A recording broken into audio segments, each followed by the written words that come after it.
welcome everyone to this talk around managing GitOps deployments in multi-cluster production environments. My name is Roberto Carratala, and I'm a Cloud Services Black Belt working for Red Hat. And let's today imagine that we are part of a DevOps team, that we have a duty, and it's deploy my applications in multiple Kubernetes clusters across multiple regions in the world. So we are using different hyperscalers and also on-premise, and we wanted to build our deployment, and we wanted to deploy our applications across different hyperscalers, including AWS, on-premise, Google Cloud, Azure, and also bringing the hybrid multi-cloud scenario. And for that reason, we wanted to deploy our application. We need to deploy first our application, and we need to first log in to the cluster. Then we need to log in into the cluster as well to see the health of the application. We wanted to also use Helm charts, and then the business unit brings more applications on the table. We need to manage the cluster config and everything. It's increasing with complexity, and we will end like this. So for trying to avoid being like this, we wanted to implement, we wanted to embrace as a DevOps team, GitOps. We already know the GitOps principles, but very, very quickly. The system is described declaratively. We have the desired state version in Git. For that reason, we have the possibility to approve changes that can be applied automatically. And there is a controller that exists and detects, acting, for example, and detecting these drips. And one implementation and one tool that is super useful is ArgoCD. We already all know. Things that it's super good is that can detect the drift, also have granular control over sync orders. We have this rollback and roll forward. And there is super fancy that is able to support the manifest templating, like Helm, customized, and others. So the first pattern that we wanted to introduce is that we can define our applications, our ArgoCD applications, as another Kubernetes manifest. So we can define applications, projects, and settings, and we can define our infrastructure as code. We have our source, destinations, and sync policy as well. The source is defined what is the source. The destination is in which cluster, that could be in the same cluster that it's ArgoCD deployed, or remote clusters, and we will see, and also the sync policies. That it's what happens when detected drifts between the Git repository and the live cluster as well. So also for doing this in a GitOps way, we wanted to introduce customize.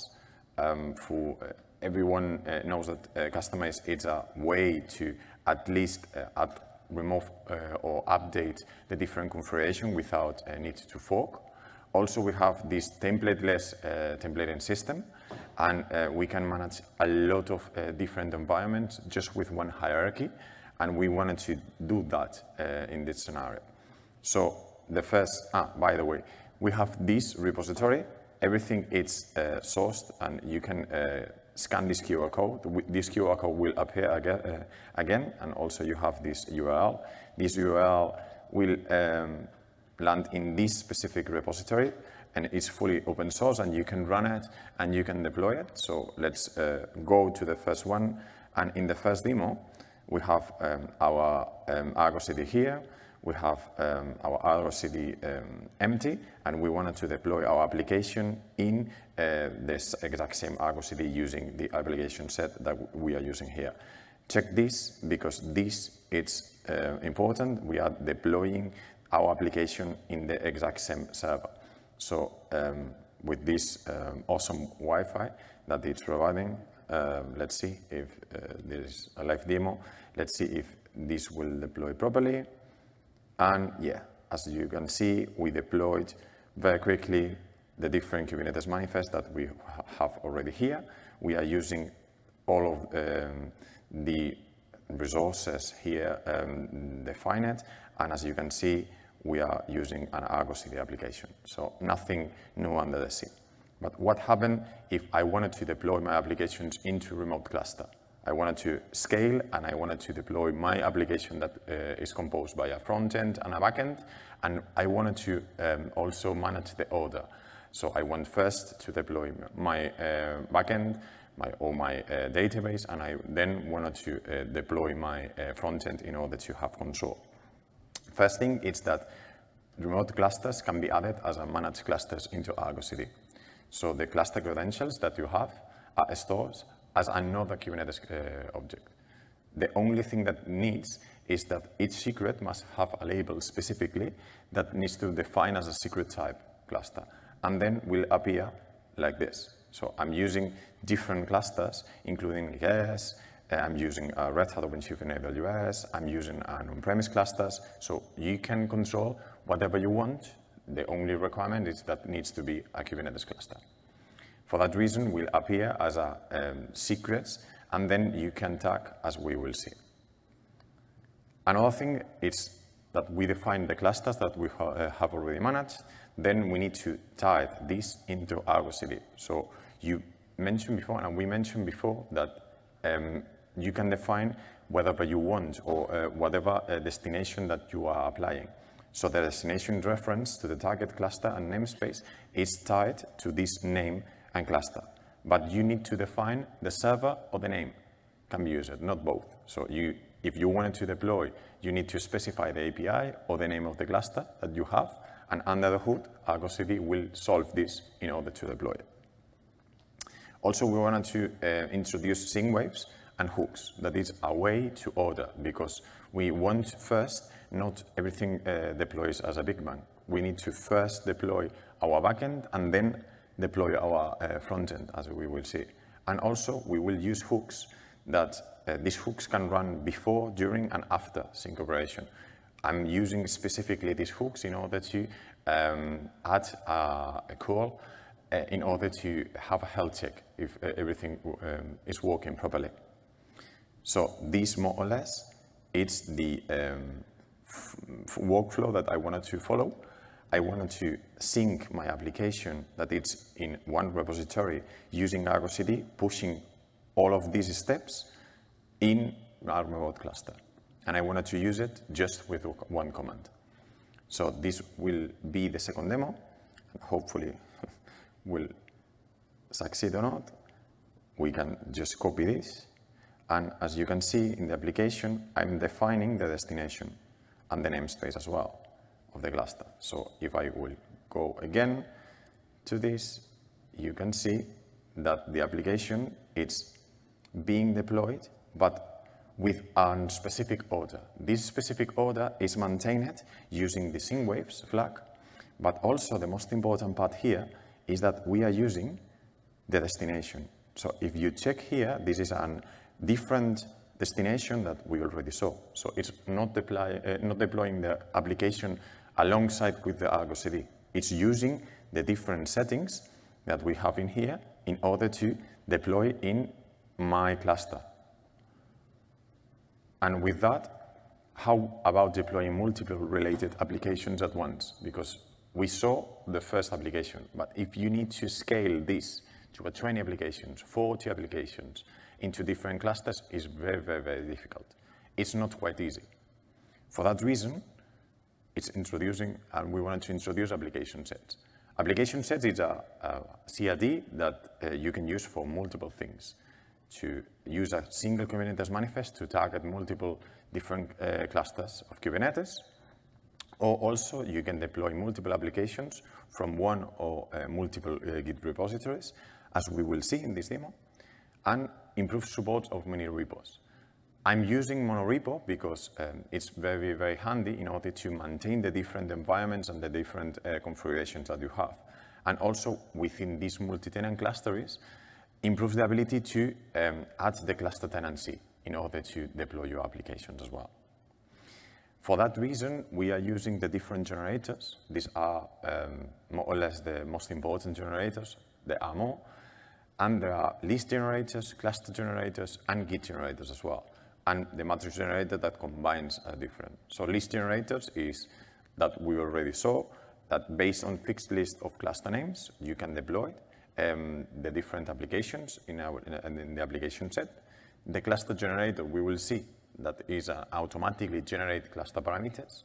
And finally, the Git generator, it's based on the different folders, so you can store everything that you have in one specific hierarchy and then deploy the different development environments, staging environments, or production environments. We will see.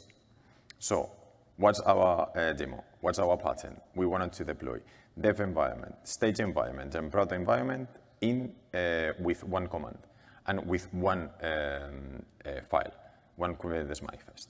And we will use this application set. So if we go to the demo 3, we will see that we have staging, prod, and demo environments. And here we have the 3 different environments. So if we go to the prod environment, we will see this generator. So this generator, it's pointing to the Git repository. And this Git repository, we have here, for example, the different dev environments that we already saw, and also the applications. So if we show here, we will see the different environments that we have. And if we deploy this, we'll deploy the different application sets, and boom. A lot of different applications in different environments are used in order to scale, in order to, for example, tie the different projects that we have or the different applications, and very easily we can scale. So also we can define this. And if we add another folder here in the dev-env or in the prod-env, automatically this will acknowledge and will deploy our application without doing anything, because can scale and supports also the different hierarchy using this generator. So now that we have clear how we can use the Git generator, how about the GitOps multi-cluster deployment strategies? Because we wanted to automatically generate the cluster parameters. We don't want to specify, for example, the cluster. We wanted to deploy our application in every single managed Kubernetes cluster that we have in Argo. So with this, we can check the different clusters that we have. Nowadays, we have 4 clusters. And the thing is that we will use this cluster generator that you will see here in order to deploy our application and our specific Kubernetes manifest to every single Kubernetes that we have. And for that reason, we will deploy our welcome app in different Kubernetes clusters that we have. So for doing that, we need to go to the 4th demo. Let me go to the README here of the 4th demo.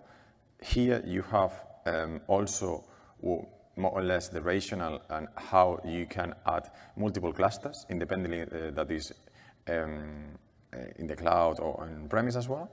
And with this, we will see that these applications that we have, let me clean the different filters because I'm using Argo projects as well. And we will deploy the 4th demo. As you can see, let me just filter for one specific demo. We are using and we are deploying the exact same application using this generator. So if we go specifically to one generator that we have here, the multi-cluster application, we are using this generator in order to scale and define and tie every single cluster that we have inside of ArgoCD managed, and we are deploying the exact same application in the different clusters, as you can see. So we don't define the clusters that we are managing manually. We are using just this generator in order to scale. But we have sometimes that we wanted to have control. For that reason, how about deploying my multiple environments into multiple clusters? So we want to tie different environments that we already saw in different clusters. We wanted to deploy the development environments and into the development clusters. And we wanted to define that this environment needs to be tied to this specific cluster. And if anything happens, everything, for example, needs to be checked and detecting these drifts as well. So for avoiding this, that worked fine in dev, but there is an ops problem now that we already know, we wanted to also implement this multi-clustering. And how we can do that? We can label a selector that can be used to narrow to one specific target clusters. So we are saying that this application set, that it's a dev-env multi-cluster app, will deploy our application just in the cluster that is labeled as a dev. Dev equals true. You can put whatever you want. It's just another label. But this would also require to match the ArgoCD cluster secrets with the application set selector, because it's the way to tie one thing with the other. It's like the Kubernetes services that it's tying with the deployment. This is more or less the same. We are defining specifically the selector that we are deploying. So in the last demo, we are defining the different GitOps in a multi-cluster and multi-environment strategy. So we have this specific environment in the fifth demo. So you can see here, we will to the README. By the way, you have this to patch automatically the different cluster managed secrets in ArgoCD. So I'm defining, for example, the different clusters that I have here in order to say that this cluster is for development, this cluster is for staging, this cluster is for production. And this, for example, I'm using Red Hat OpenShift in AWS. I tied this specifically to my production cluster. So if I go to the cluster 2, this is just a secret. And if we see the secret, for example, we will see that these have a label, prod true. And for that reason, also, if I deploy, in a couple of just seconds, we will see. Let's go to the application. As you can see, we have our application, and I will, yeah, perfect. We have our 3 applications, that it's an awesome app for the 3 different environments. Let's go to this specific environment, and also in the details, we will see that this is tied to the cluster 2, because if you check, for example, also the different path, we will see the path that it's pointing to one specific production environment. And this is controlled for the specific ArgoCD application set that is tying the cluster selector of prod, and also it's deploying in one specific cluster that have the label and is matching also the label from prod. And also it's tying the source of the app demos prod env. So I can tie the prod env with the specific generator of the cluster that it's marking with this label. So with this, the last pattern is how to promote between GitOps environments. I tried, and I had this conversation so many times, and usually there are some teams that have not a very good relationship with GitFlow at all. For that reason, we suggest, and Kostas from CodeFresh published a very good repository and blog post as well around how to promote between different GitOps environments. So basically, it's not using branches, it's using hierarchy. It's using this type of hierarchy. You have, you can use customize, or you can use whatever it's suited. Also, you can use Helm charts as well in order to scale. And when you wanted to promote from one environment to another, just simply copy. It's very, very easily. So we have this version, and we wanted to update this image, for example. For updating this image, we can just promote from this, and we can copy. And for example, for promoting one application from dev to a staging in the US, we need to just copy the version YAML or the difference between one and the other and publish. This would allow us to not use the branching system and not having things like cherry pick. This is a very silly and very simple example, but imagine with hundreds of different applications, and in production, it's a little bit tricky. So with this ends my talk. If there is any question, please go ahead. And if not, yeah.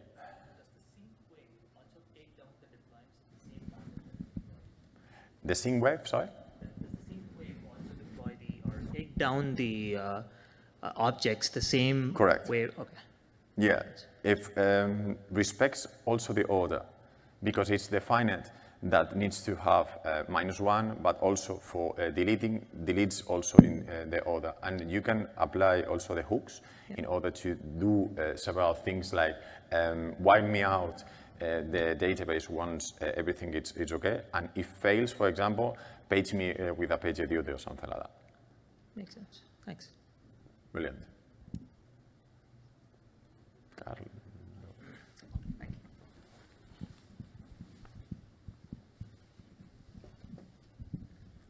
Hi, Roberto. Good talk. Can you talk a little bit more details about how the ArgoCD is connecting, authenticating against the different clusters? Absolutely. I know there's ArgoCLI that you can configure an extra, a remote cluster, but it does something with service accounts. But in cloud Kubernetes, that is not the pattern. And yeah, that's a very, very good question as well. So I faced also this challenge when I tried to scale with a remote clusters, for example. There is part of this guy that I usually do the kubectl login, but for clusters in the cloud, it's very tricky because in some clusters like in AKS, needs to have this kubeconfig that it's maintaining along the time. And there is no silver bullet. I usually maintain everything in the exact same kubeconfig, and I'm doing this switch context in order to at least have one single file and try to mimic and try to have every single file, every single Kubernetes API in one specific file, and I can change the different contexts. But there is a very tricky way, for example, if you have to authenticate to one specific IAM or to OpenID in order to grab this configuration, because it needs to have it every time, and Argo is not aware of that. So Argo is just having these secrets, and inside of the settings, for example, you have the different secrets, and there is one invalidate cache in order to add and regenerate the cache. But I mean, it needs to have these secrets because it's just an API and a token. And if this token ends and the TTL of the token is very, very short, I mean, you need to re-instantiate the cluster, and sometimes the objects that are already deployed are a little bit tricky. Yes, sir. I can repeat the question if you want to. Thank you. Hi, great talk. I mean, we use the same. We use the app. The app set has been very powerful for us. We find it very amazing that hey, we want Datadog control on every cluster. One Helm chart magically. Okay, 30 of our clusters all get it all at once. All right. I'm curious about like we have this situation where in an environment, let's say dev, in dev, they're all in the same data center. And you have one cluster, cluster one, and we call it dev cluster. But then well, now we set up a parallel cluster that for various reasons, and we have an issue of like how you name that in your app in your app generator, because then like okay, let's use a random character. Now we're stuck with that forever, and the values will be stuck with that forever. So I'm not sure what's your suggestion in that scenario? That's a very good question, and I have not straight answer, if I'm honest, because I'm struggling with the exact same way. The thing is that you need to maintain more or less the rationale between the different clusters that you are using, and also tagging the clusters, it's a good approach. And you have the different labels, and you only see here one label, but you can assign different labels that could be could have a meaning for you. For example, that this cluster is just ephemeral and needs to have an end of life of this and will be wiped out. But also you need to go to every single Argo and define it. Good thing is also all of the settings that you are here, you are seeing here can be automated and can be put as a code. So you can define your own clusters as a code. For that reason, you can define first the clusters as a code. You need to maintain, obviously, the API, but at least you have the possibility to tag and maintain more or less the order. But yeah, it's a common issue that happens as well to me. Thank you. My pleasure. All right then. So thank you very much for your patience. And yeah, the demo went well. Yay, with this awesome Wi-Fi. Thank you very much for your patience and your assistance.